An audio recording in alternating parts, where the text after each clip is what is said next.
enfermedades que son Hola. Bueno, vamos a hablar sobre enfermedades sistémicas, es decir, que se encuentran en otros órganos, pero que van a producir una repercusión a nivel orbital. Una clase que es un poquito pesada, así que tratemos de seguir el hilo. Si puede empezar, la órbita es una estructura que va a tener diferentes estirpes celulares. Entonces, en la órbita nosotros vamos a ver que hay músculo, que hay grasa, que hay tejido nervioso, que tenemos tejido óseo. Está conformado por diferentes estirpes celulares, lo que significa que cualquier inflamación puede estar afectando cualquiera de estas estructuras, y cualquier enfermedad sistémica también puede representarse con una afección a nivel orbitario. Si nosotros estamos hablando de una afección inflamatoria de la órbita, vamos a tratar de englobarlas en aquellas que van a ser específicas, es decir, que existe una enfermedad sistémica de base que las está provocando. Dentro de estas están las vasculitis, que son las poliangiitis, y la reina acá, que es la orbitopatía de Graves, que esa ustedes ya la vieron en detalle.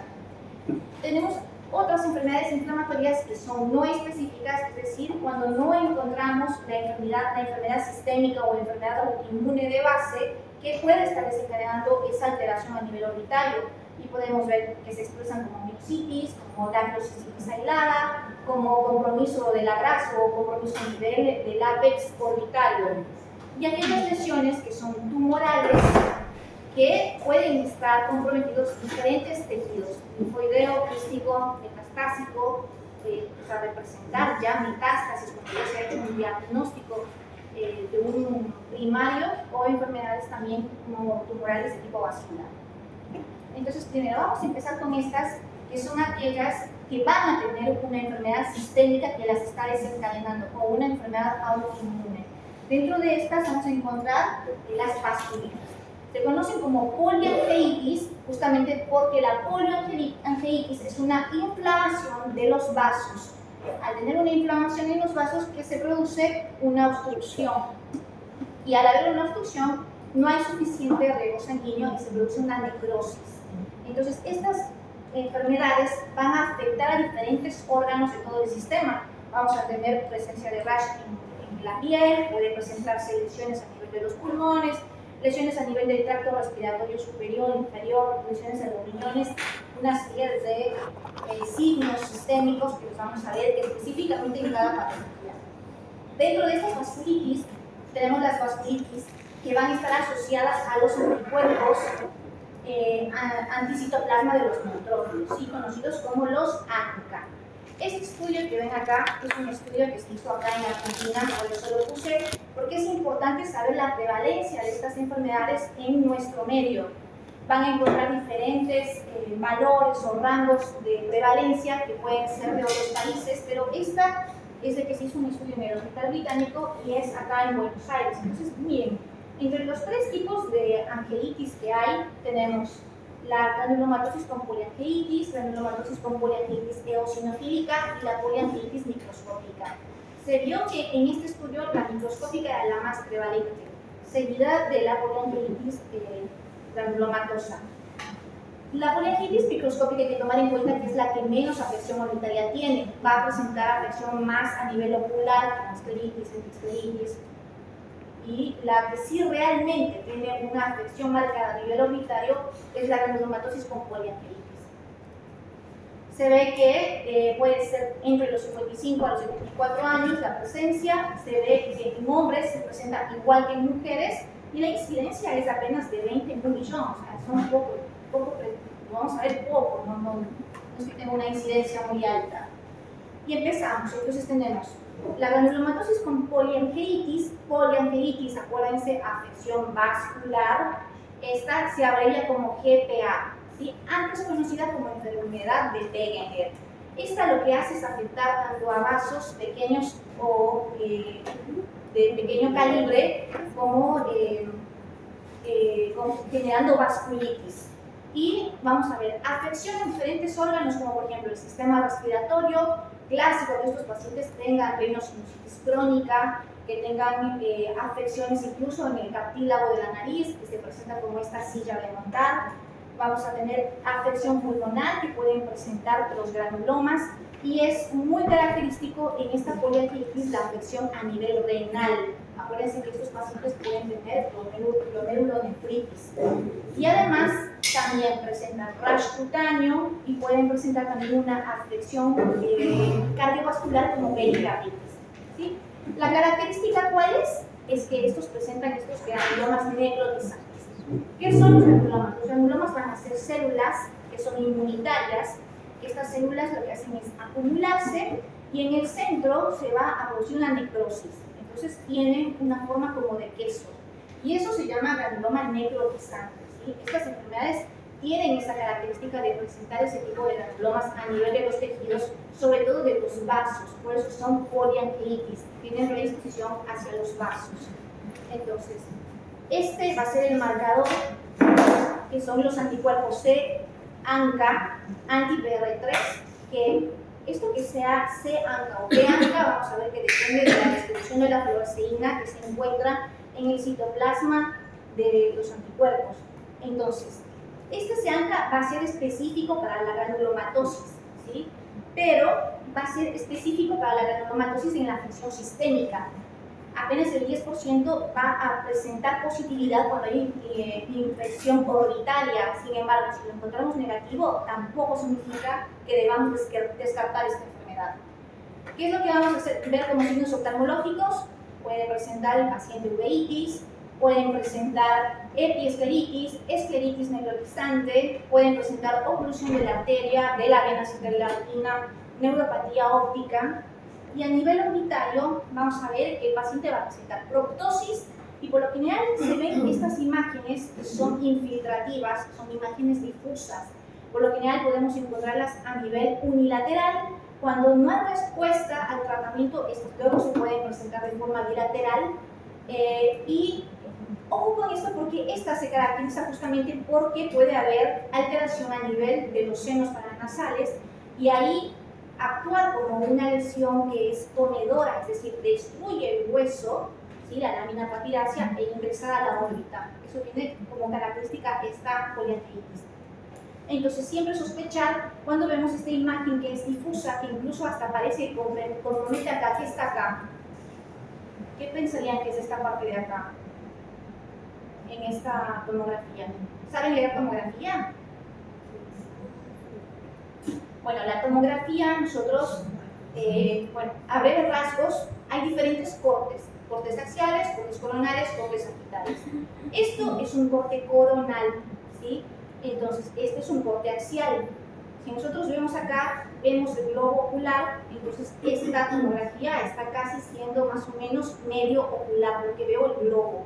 Y acá, ¿qué estructura tengo yo acá? O sea, una estructura, no, una glándula, es la glándula lagrimal, exacto, es la glándula lagrimal. Entonces aquí, ¿qué es lo que vemos? Una infiltración, una lesión difusa infiltrativa que puede estar ocupando incluso o comprometiendo incluso a la glándula lagrimal, ¿sí? Y acá, fíjense en esta imagen, que también es un corte coronal, miren cómo esta parte de aquí, ¿qué vendría a ser aquí? Ahí que nasal. Exacto, entonces aquí, ¿qué es lo que pasa? Puede haber, exacto, perfora, come la lámina papirácea y se infiltra hacia la parte orbitaria, ¿sí? Puede entonces también el paciente venir con cuadros repetitivos de la procesitis. Entonces, acá tenemos, para identificar estas enfermedades, vamos a ver la triada. En la triada tenemos que ver la clínica que tiene el paciente, ver la afección sistémica que tiene, acompañado con el laboratorio, en el que vamos a ver acá, pedir una velocidad de eritrosedimentación, una PCR, ver que el paciente está con los leucocitos elevados, y acuérdense que puede tener una afección renal, o sea que el paciente puede tener hematuria.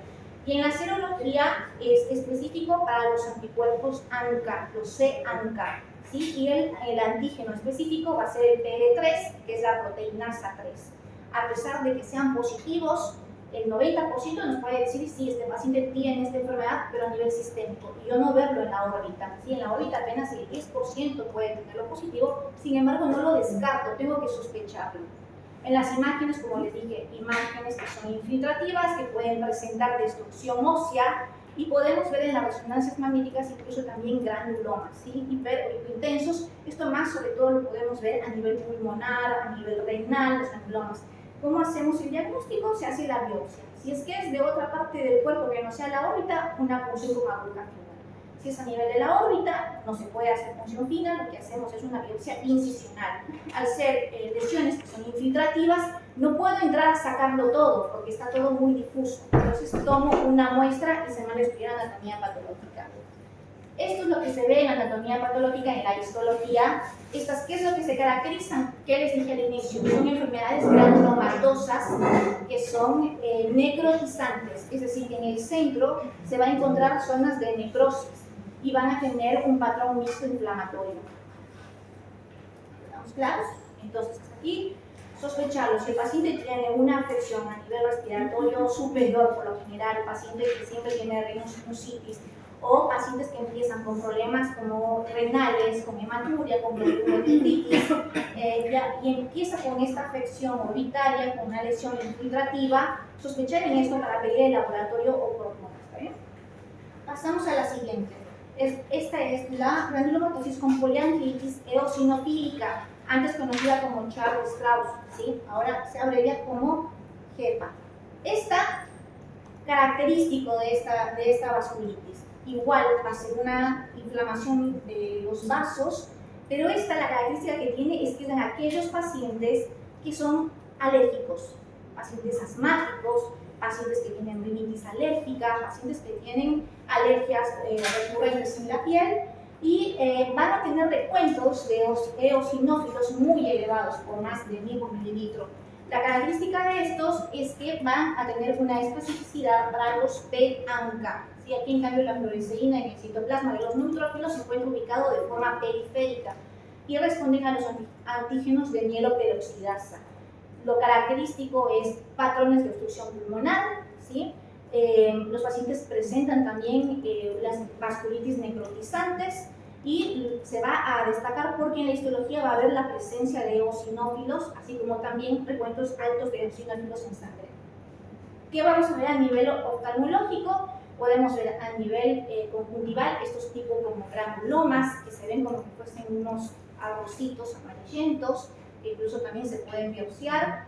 El paciente puede tener estas lesiones que también son infiltrativas, a nivel de la órbita, incluso con afección también de lo que sería el saco lagrimal, uveitis anterior, uveitis, presencia de escleritis, presencia de obstrucción de la arteria de la vena de la retina, inflamación de los músculos extraoculares, ¿sí? Entonces acá, ¿qué voy a ver en esta? Eosinofilia, ¿sí? Recuentos elevados, puedo ver también eosinófilos positivos en esputo o en orina. Acá la serología va a ser positiva para P-ANCA, fíjense que entre el 35 y el 25% lo pueden presentar, y en las imágenes es una lesión también infiltrativa difusa, y los pacientes muchas veces tienen también un compromiso a nivel rinosinusal, pólipos nasales. Y en la biopsia hacemos lo mismo, hacemos una biopsia incisional a nivel orbitario para determinar el diagnóstico. Ahora, muy bien, estas enfermedades, ¿cómo se tratan? Primero lo que hacemos es un tratamiento con corticoides, que vamos a dar metilprednisolona, 1 gramo por kilo por 3 días seguidos, y después seguimos con dosis de prednisolona, ¿sí? Y luego manejamos con inmunosupresores. Se ha visto que la ciclofosfamida unida con los corticoides tiene buena respuesta, y ahora cada vez más se va usando el rituximab. Incluso algunos ya lo están usando como primera línea. Y luego seguimos con una fase de manutención. Obviamente este tratamiento nosotros ya no lo estamos manejando, no lo manejamos, sino que ya lo derivamos al especialista, al reumatólogo, para que trate este tipo de enfermedades.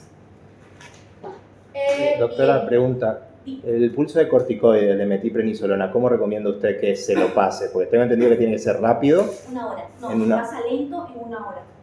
1 hora, 1 gramo, exacto.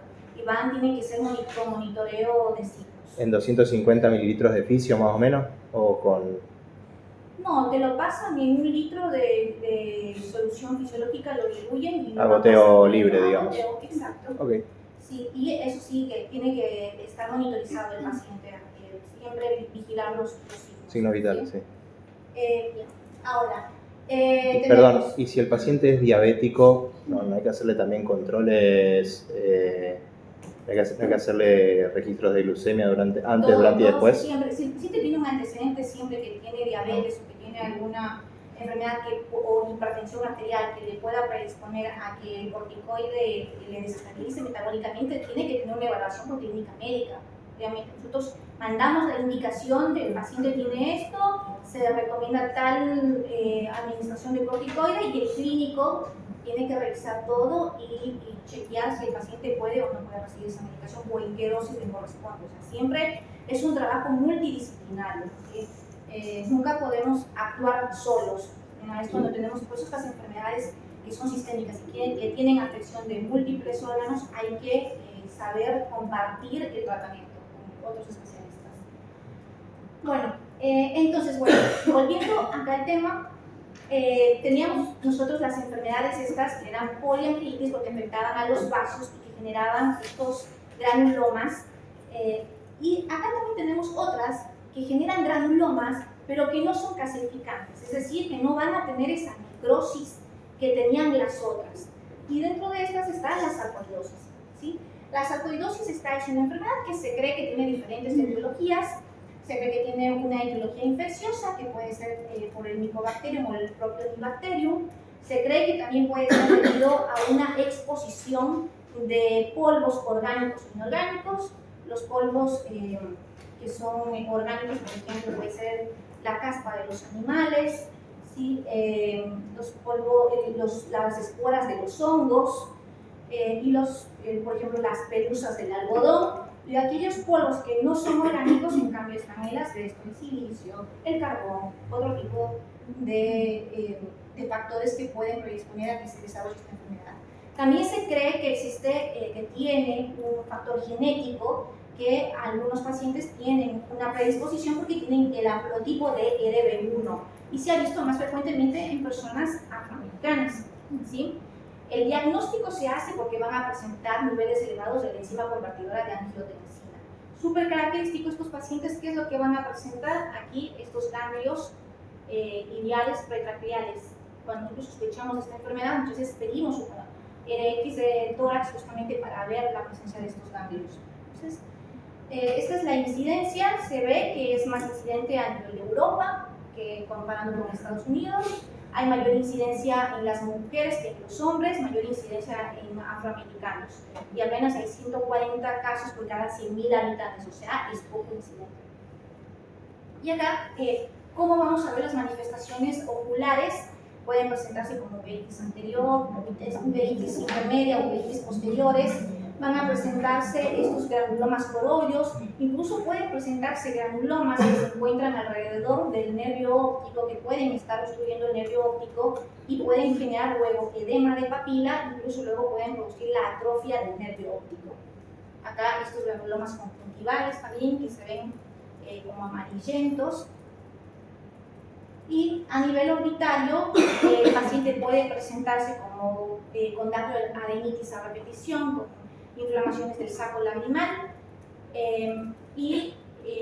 aquí es importante cuando ya estamos siempre sospechando de esta enfermedad. Esta enfermedad es la gran simuladora, así que pedir si sospechamos, como les decía, la RX de tórax. En la anatomía patológica, ¿qué es lo que vamos a ver? Es que van a verse células que son gigantes, dispersas, histocitos epiteloides, pero aquí ya no vamos a ver en la zona central, no hay necrosis. Esa es la diferencia con las otras enfermedades que sí eran necrotizantes. Pasamos a la siguiente, que es la histocitosis de células de Langerhans. Las células de Langerhans van a ser estas células que son células que se generan como respuesta inmunitaria. Cuando hay un gran acúmulo de estas células, es que nosotros vamos a observar esta enfermedad, que es la histocitosis. Aquí en la superficie, estas células están captando lo que serían los antígenos, que luego van a migrar hacia los ganglios y van a a activar la respuesta inflamatoria a través de las células T. Cuando hay una sobreexpresión de esta inflamación, es que se produce el acúmulo de estas células.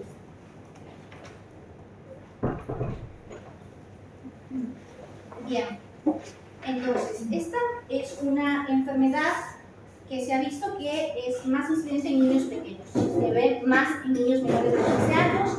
El diagnóstico por lo general se hace cuando el paciente antes de los 30 años, es más frecuente en los hombres que en las mujeres, y es muy frecuente que exista afección ósea, es lo más frecuente en estos pacientes, luego de la afección de la piel.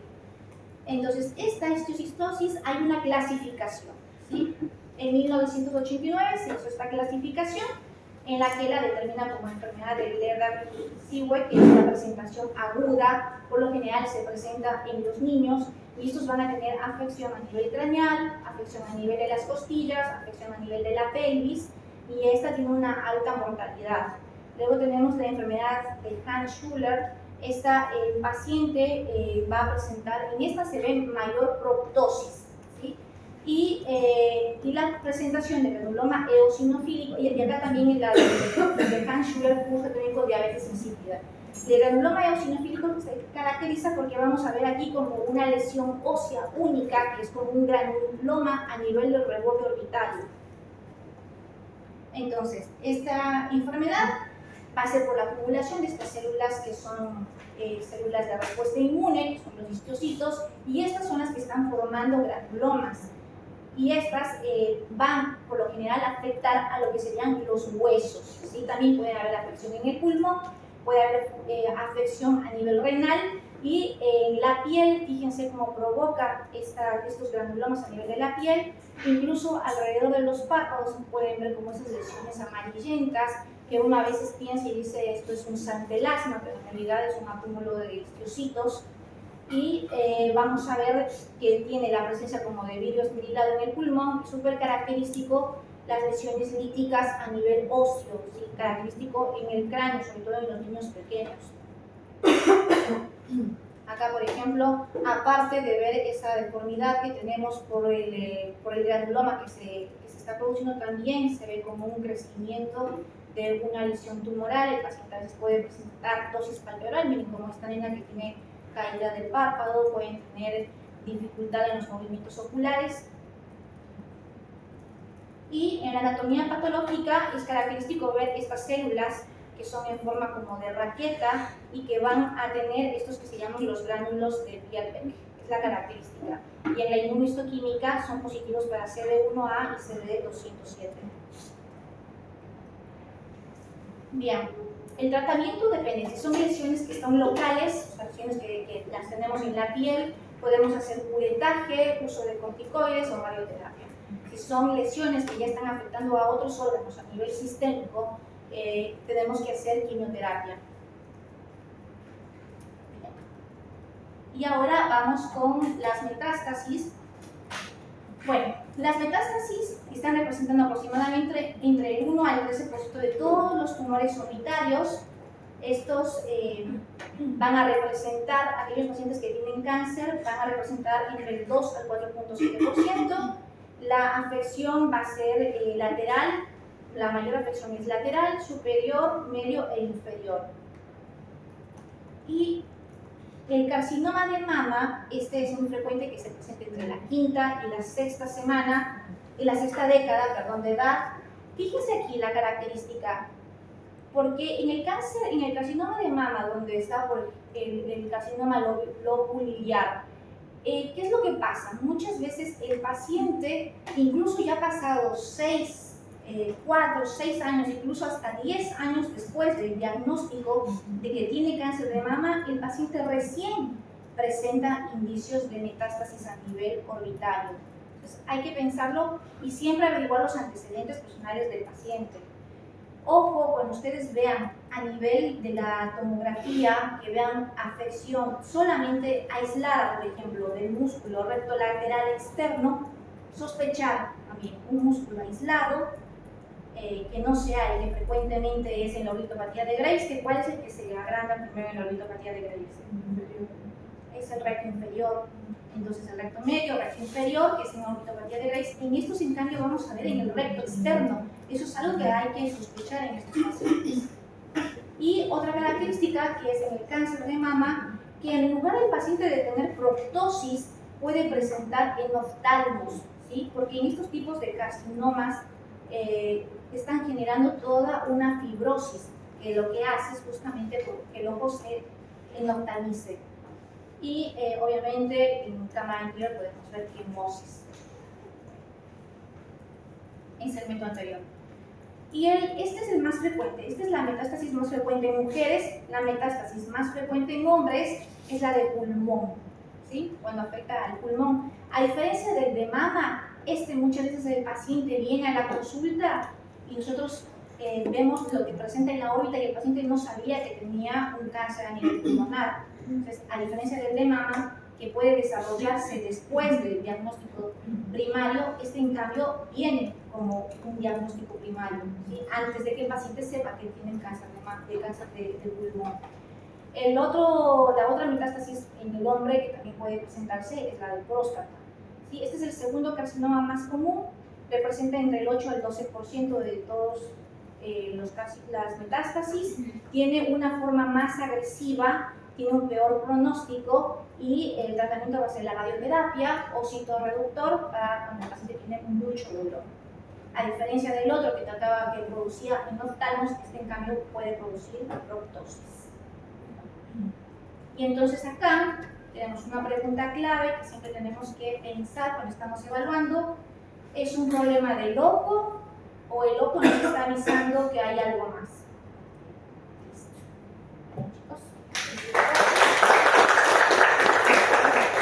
¿Alguna pregunta? ¿Algo? Bueno, es una clase, hay que estudiar.